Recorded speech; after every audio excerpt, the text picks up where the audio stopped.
ઇન્દ્રિયોનો વિષય બનતો નથી. અવ્યક્ત.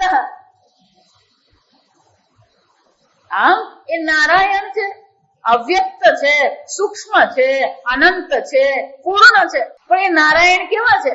એ અવ્યક્ત નારાયણ જે છે એમાંથી શું થયું? અવ્યક્તાદ અંડમ અવ્યક્ત સંભવમ. એ અવ્યક્ત નારાયણ માંથી આ બ્રહ્માંડ જે છે, અંડ, આ સંપૂર્ણ બ્રહ્માંડ. જો બ્રહ્માંડમાં અંડ શબ્દ છે, સમજો. બ્રહ્મ અને અંડ. અંડ એટલે સંપૂર્ણ વિશ્વ. તો કે આ નારાયણ માંથી આ સંપૂર્ણ વિશ્વની ઉત્પત્તિ થઈ. પણ કે એ વિશ્વની જે ઉત્પત્તિ થઈ કેવું છે? એ પણ વ્યક્ત છે, અવ્યક્ત સંભવમ. એ પણ કેવું છે? હજી અવ્યક્ત અવસ્થામાં છે. એનો અર્થ શું થાય? આ નારાયણ જે છે એમાંથી જ આ બ્રહ્માંડની ઉત્પત્તિ છે. તો આ નારાયણ કોણ છે? સર્વનું કારણ છે, કાર્ય નથી. એ સર્વનું શું છે? કારણ છે. સંપૂર્ણ જગતનું એક કારણ સ્વરૂપ પરમાત્મા છે. પણ કારણ કીધું ને, જો સમજો, ઓમ નારાયણ પરઃ. આ પ્રથમ વિભક્તિ વાપરી. એ નારાયણ પર છે, પૂર્ણ છે, અનંત છે, પણ અવ્યક્ત છે. અને એ અવ્યક્ત નારાયણ માંથી જ સંભવમ, આ સંપૂર્ણ સૃષ્ટિની ઉત્પત્તિ થઈ. તો માથી શબ્દ કીધો. નારાયણે જગતની રચના કરી એવું કહેવાને બદલે શું કીધું? નારાયણ માંથી આ જગતની રચના થઈ. આ માથી શબ્દ શું બનાવે? એ ઉપાદાન કારણ છે. કોઈ પણ વસ્તુમાં બે જરૂર પડે. માટીની પણ જરૂર પડે અને કુંભારની પણ જરૂર પડે ઘડો બનાવવો હોય. તો ઘડો બનાવવા માટે માટી પણ જોઈએ અને કુંભાર જોઈએ. કુંભાર કરતા છે, રચના કરનાર છે. પણ કુંભાર આમ હાથ ફેરવી દે એટલે ઘડો બની જાય? આમ હાથ ફેરવવાથી ઘડો બને ને? એને શાની જરૂર પડે? દ્રવ્યની જરૂર પડે, માટીની જરૂર પડે. તો કુંભાર ઘડો બનાવે છે એ પ્રથમ વિભક્તિ કહેવાય. પણ માટી માંથી બનાવે છે એટલે દ્રવ્ય માટે કઈ વિભક્તિ વાપરવામાં આવે? પંચમી વિભક્તિ વાપરવામાં. એ જ રીતે અહીંયા પણ શું કીધું? અવ્યક્તા નારાયણાત અવ્યક્ત સંભવમ. આ અવ્યક્ત જે પ્રકૃતિ જે છે, ત્રિગુણાત્મિકા જે માયા છે, પ્રકૃતિ જે છે, એ નારાયણ માંથી જ ઉત્પન્ન થઈ. પણ માથી એવો શબ્દ વાપરીએ એનો અર્થ શું થઈ ગયો? માટીમાંથી ઘડો બન્યો. તો જ્યાં જ્યાં ઘડો હોય ત્યાં શું હોવાનું? માટી હોવાની. એ જ રીતે જો નારાયણ માંથી આ સંપૂર્ણ વિશ્વની ઉત્પત્તિ થઈ, તો પછી નારાયણ ક્યાં છે? ઉપર. ઉપર છે. વિચાર વાંચી ગયા અઠવાડિયે ભાગવત ની હમણાં રામાયણ નો પાઠ છે. તો કાગભૂષણની ની ચર્ચા આવે છે રામાયણ. તેમને પ્રશ્ન પૂછવામાં આવ્યો કે તમને આ કાક શરીર કેવી રીતે મળ્યું? તમે આટલા વિદ્વાન છો, ભગવાનના શ્રેષ્ઠ ભક્ત છો, રામલીલાના સાક્ષી, બાળ લીલાના સાક્ષી છે. કાકભૂષણજીએ સંપૂર્ણ બાળ લીલાના દર્શન કર્યા છે.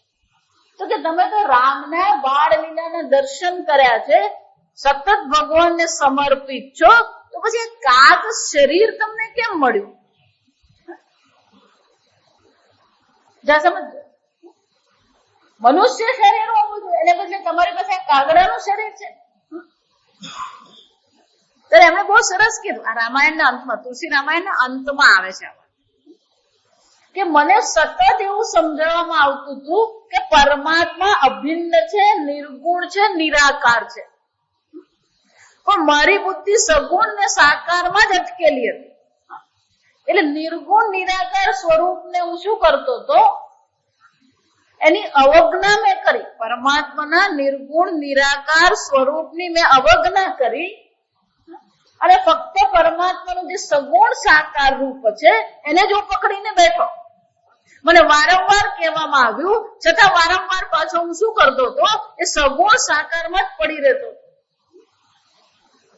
અને મારી બુદ્ધિની આવી જડતાને કારણે મને આ કાક છે, આ તો બહુ લાંબી ચર્ચા છે, ટૂંકમાં તમને કે મારી આવી જડતાને કારણે મને કહેવામાં આવ્યું કે આ નિર્વિકારી તત્વ છે, નિરાકાર તત્વ છે, અને છતાં પણ મારી બુદ્ધિ તો ફરી ફરીને ક્યાં જતી હતી, પેલી બાળ લીલામાં સાકાર સ્વરૂપમાં જ ફરતી હતી. તો રામના તત્વોને મેં સમજવાનો પ્રયત્ન કર્યો નહીં, આ મારી બુદ્ધિની જડતા હતી.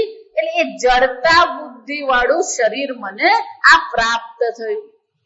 પણ ભગવાનની ભક્તિ કરી હતી અને એટલા માટે ભગવાનની કૃપાથી મારી બુદ્ધિમાં એ જ્ઞાનનો લોપ નહીં થયો, પણ શરીર કયું પ્રાપ્ત થયું, આ કાક શરીર મને પ્રાપ્ત થયું. જો વિચાર, ભાગવતમાં આ ચર્ચા છે, આ સમજો. રામાયણમાં એ ચર્ચા છે ને ભાગવતમાં એ ચર્ચા છે. અવ્યક્ત છે, સર્વવ્યાપી છે. સર્વવ્યાપીને કોઈ આકાર હોય ને, પણ સર્વવ્યાપીને કોઈ આકાર ન હોય એને કહેવાને બદલે આપણે શું કહીએ છીએ, સર્વ આકાર કોણ છે, એ સર્વવ્યાપી પરમાત્મા. એટલા માટે પાંચમી વિભક્તિ જો સમજો.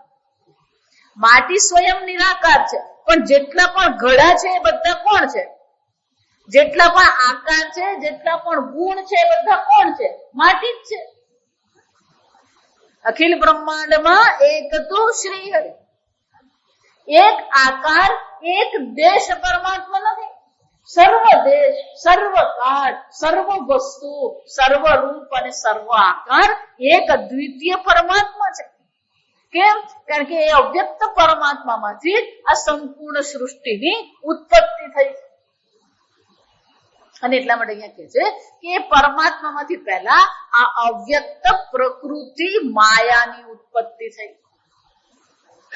અંડસ્યાંતસ્મિમે લોકાહ, અને એ જ અવ્યક્ત પ્રકૃતિમાંથી આ સંપૂર્ણ સપ્તલોકની, 14 લોક જેને આપણે કહીએ, ઈમે લોકાહ એટલે કે આ 14 લોકની ઉત્પત્તિ એ અવ્યક્ત માયા જે છે, પ્રકૃતિ છે, જે સ્વયં પરમાત્માથી અભિન્ન છે, એ અભિન્ન પ્રકૃતિ માયામાંથી આ 14 લોકની ઉત્પત્તિ થઈ. અને એ 14 લોકોમાં આ એક છે, સપ્તદ્વીપાચ મેદિની, આ 7 દ્વીપ વાળી આ પૃથ્વી પણ કોનામાંથી ઉત્પન્ન થઈ, એ જ પ્રકૃતિમાંથી. આમ નારાયણ જે સર્વવ્યાપી છે એમાંથી પ્રકૃતિની ઉત્પત્તિ થઈ, પ્રકૃતિમાંથી સર્વ લોકોની ઉત્પત્તિ થઈ.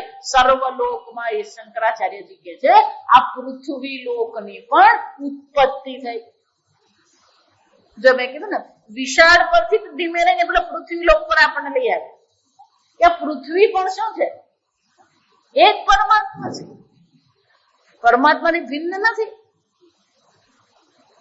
અને એ પૃથ્વી લોક કેવું છે, હમણાં એક નવું પિક્ચર આવ્યું અમેરિકામાં, અહીંયા આવ્યું કે નહીં મને ખબર નથી. હવે તો કેવું થઈ ગયું, ત્યાં બહાર પડે એટલે અહીંયા બહાર પડી જ જાય. ત્યાં અંગ્રેજીમાં હોય ને આપણે ત્યાં શું થાય, હિન્દી ડબિંગ કરીને પિક્ચર આવી જ જતું હોય. બહુ વર્ષો પહેલા એક લેખકે પુસ્તક લખે, બહુ સુંદર પુસ્તક હતું, પણ એ પુસ્તક એટલું અદભુત છે કે અત્યારના જમાનામાં પણ એ એટલું જ પ્રાસંગિક છે. તેમાં વાર્તાનું મૂળ એવું છે કે બહારના જે અન્ય ગ્રહના પરગ્રહવાસીઓ આ પૃથ્વી પર આવે છે, અને એ પરગ્રહવાસીઓ પૃથ્વી પર આવીને આ મનુષ્યો સાથે ચર્ચા કરે છે.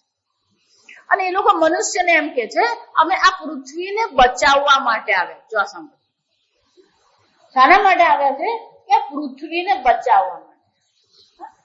એટલે મનુષ્યએ કીધું કે હા હા હા બહુ જરૂર છે અમને તો બચાવવાની, કે અમારા કેટલા બધા લોકોને. એટલે પેલો પરગ્રહવાસી કે તું એકલો નહીં, જો આ સમજો, બહુ સુંદર છે. ખાલી માણસને અમારે નથી બચાવવાના, આ પૃથ્વી પર જે જળ છે, આ પૃથ્વી પર પશુઓ છે, પક્ષીઓ છે, જંતુ છે, વાતાવરણ છે, વૃક્ષ છે, તળાવ છે, પર્વતો છે, નદીઓ છે, કે આવો ગ્રહ આ બ્રહ્માંડમાં બીજો છે જ નહીં. અને એટલા માટે અમને ખબર પડી કે આ ગ્રહનો નાશ થઈ રહ્યો છે અને એ ગ્રહનો નાશ થતો બચાવવા માટે અમે અહીંયા આવ્યા છે અને અમારી પાસે ઉપાય છે. પણ કે આ ગ્રહને બચાવવો હોય ને તો ગ્રહને નાશ કરનાર જે છે ને એને પહેલા અમારે પકડવા પડે એવું છે. અને નાશ કરનાર કોણ છે? મનુષ્ય પોતે જ સમજાય. એટલે શંકરાચાર્ય સપ્તદ્વીપા મેદિની કે સમજો લાખો ને કરોડો તારાઓ છે, એ લાખો કરોડો તારાઓના લાખો કરોડો ગ્રહ છે. એ બધા ગ્રહમાં એક પૃથ્વી જેવી છે કે જ્યાં જીવ શક્ય છે, અદ્ભુત છે. એ પણ પરમાત્મામાંથી ઉત્પત્તિ થઈ અને એ પરમાત્માથી ઉત્પત્તિ થઈ એટલું નહીં, એમાંથી જ પછી સર્વલોકની એટલે કે આ સર્વ પ્રકારના જીવ જંતુઓ મનુષ્ય લોકની ઉત્પત્તિ થઈ, આ મનુષ્યની ઉત્પત્તિ થઈ, પ્રાણીઓની ઉત્પત્તિ થઈ, અનેક પ્રકારની યોનિઓની ઉત્પત્તિ થઈ. એટલે શંકરાચાર્ય કહે છે કે આ જગત જે છે એ પરમાત્મામાંથી જ ઉત્પન્ન થયું છે. તો અહીંયા જે કંઈ છે એ સર્વ પણ કોણ છે? પરમાત્મા માત્ર છે. આમ પરમાત્માનું ચિંતન કરીને, પરમાત્માના સ્વરૂપનું ચિંતન કરીને શંકરાચાર્યજી મંગળાચરણ કરે છે.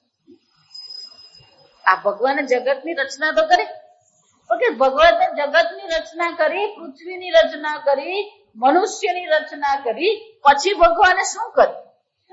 એ બસ છોડી દીધું. જા સમજ તો કે નહીં, હજી બીજું ઘણું બધું એમણે રચના કરી. એ શું કરીને એ આપણે આવતીકાલે.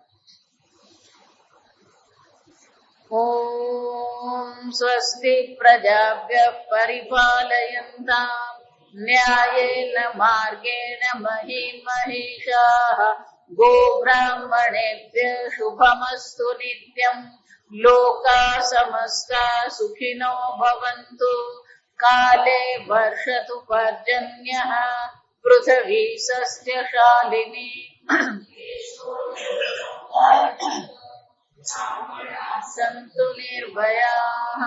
ઓમ સર્વેષાં સ્વસ્તિર્ભવતુ, સર્વેષાં શાંતિર્ભવતુ, સર્વેષાં પૂર્ણં ભવતુ, સર્વેષાં મંગલં ભવતુ, સર્વે ભવन्तु સુખિનઃ, સર્વે સन्तु નિરામયાઃ, સર્વે ભદ્રાણિ પશ્યन्तુ મા કશ્ચિદ દુઃખભાગ્ ભવેत्.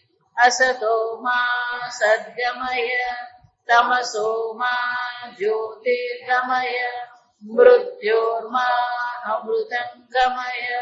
ઓમ પૂર્ણમદઃ પૂર્ણમિદં પૂર્ણાત પૂર્ણમુદચ્યતે પૂર્ણસ્ય પૂર્ણમાદાય પૂર્ણમેવાવશિષ્યતે.